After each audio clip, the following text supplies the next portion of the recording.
Hi, my name is Matt, and I'm a storyteller. It means that I'm telling stories from all over the world, and because I'm from Poland, I do it in Polish. But today, especially for you, my friend, I decided to do something totally opposite. So, tell a Polish legend, but in English. It's gonna be a story about a dragon. Do you know what dragon is? Well, I bet you do. Think of a lizard, but make it bigger. Bigger, even bigger than it is now. Big like a car, big like a bus, big like a ship. And you think, oh, yuck, I don't like it. Yes, so that's the dragon we're talking about. We can even add one more thing. It's a fire-breathing dragon. And if it breathes air like the flames come out of its mouth. It's a nasty beast, and it's very, very hungry. There's a ship, but not like a ship like a Titanic, but like a bad ship. And it eats it. The dragon, of course, eats it. Then there's another ship. You get one ship, there's a second ship, and what does the dragon do with the second ship? Yes, it eats it. And then there's a third ship. And there's a dragon, and if you add a ship to a dragon, the dragon will eat the ship. Yeah. And the fourth, and the fifth, and the sixth, and the seventh, and every ship that it sees, it eats it. If it's the cows, it's totally the same. The first cow, it's eaten. The second cow, it's eaten. The third and the fourth, and they're gone.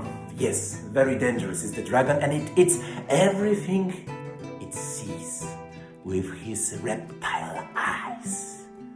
And everyone around the place where he lives is frightened of him. But where does the dragon live? This particular one decided to live in a cave. There was a hill called Wawel. I bet you cannot repeat it. Try with me. Wawel. Wawel. Wawel. Wawel. When the dragon saw this cave for the first time, he said to himself, that's a very nice cave, a big one. A small boss can go there, and I'm a little bit like a small boss or even a big boss, and it's all gonna fit in there. In this cave, there is a beautiful view around, there is a river. Oh, and upstairs there is a castle. Yes, there was a castle. The castle was called just as a hill, so it was called Wawel. And the king, who was living in this castle and ruling all the lands around it, was not very pleased to have a dragon as his neighbor. Imagine this. You're a king, you wake up in the morning, you open your window and you see a dragon down there. And the dragon goes like, oh, hi neighbor. And you say, oh no, it's a dragon, he eats sheep, he eats cows, he eats my people. He's terrifying and he's very, very ugly. It's very difficult to live next to a dragon. You want to go play football, for example, and you cannot because there is a dragon and he can eat you. You want to go for an excursion, you cannot because there is a dragon and he can eat you. You want to have, a date, meet a girl or a boy or just meet your friends, but you cannot because some of your friends were eaten by the dragon. And the king was very, very sad. He was sitting in his throne and thinking, what can I do with a dragon? Maybe I'll tell him to go away. And the next day he opened the window and said, dragon, go away, dragon. And the dragon was, no. Well, dragon didn't want to go anywhere. So king decided to call for his greatest warriors, knights, with big swords, with big spears, with strong armors. And when they all came to the castle, to the Wawel, he said, well, there is a dragon, you see. I opened the window and there is a dragon. He's moaning some long and singing some song. I don't know this song. And he's eating all my sheep and all my cows and some people also. And we have to get rid of the dragon, my knights. Well, and the knights, of course, said, as knights usually do, well, we're brave, we've got long swords, we've got long spears and very strong armors, and we will handle the dragon. The first knight went there, and the dragon smashed him, like, bang! No more first knight. Then the second one, bang, bang, bang! And there was no more second knight. And it also happened with the third, the fourth, the fifth, and all of the knights that went there to challenge the dragon. The dragon was just whistling his tune and doing like And there was no sheep in the kingdom, because the dragon ate them all. And there was no cow in the kingdom, because dragon ate them all. And there were no more knights in the kingdom as well, because dragon had defeated them all. But there was one little boy. He was a shoemaker. His name was Skuba. And this Skuba shoemaker was looking at the dragon for all his days. He saw how the dragon defeated all the knights, all the warriors. And he was thinking all the time, well, how to defeat the dragon? He's as big as a bus. He's got long claws, long teeth. He's breathing with fire. I will probably never defeat it in fight. But maybe I can cheat it.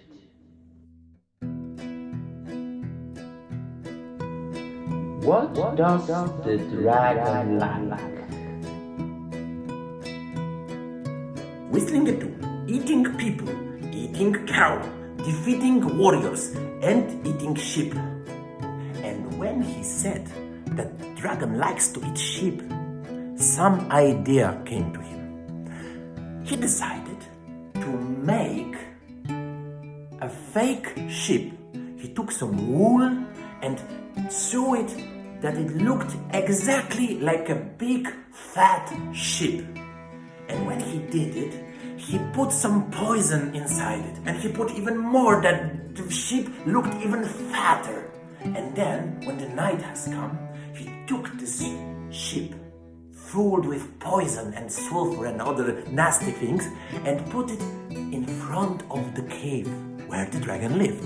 And the next day, the dragon woke up and saw the sheep. And he said, "What an extremely fat sheep! And I think I'm hungry after this night. So I'm just gonna take it and he took it and he ate it." But at one point, he felt that something is dancing or jumping in his belly as he has swallowed a frog, and this frog was jumping from one side to another and just like, whoa, whoa, whoa, whoa, what's happening with my stomach, he said.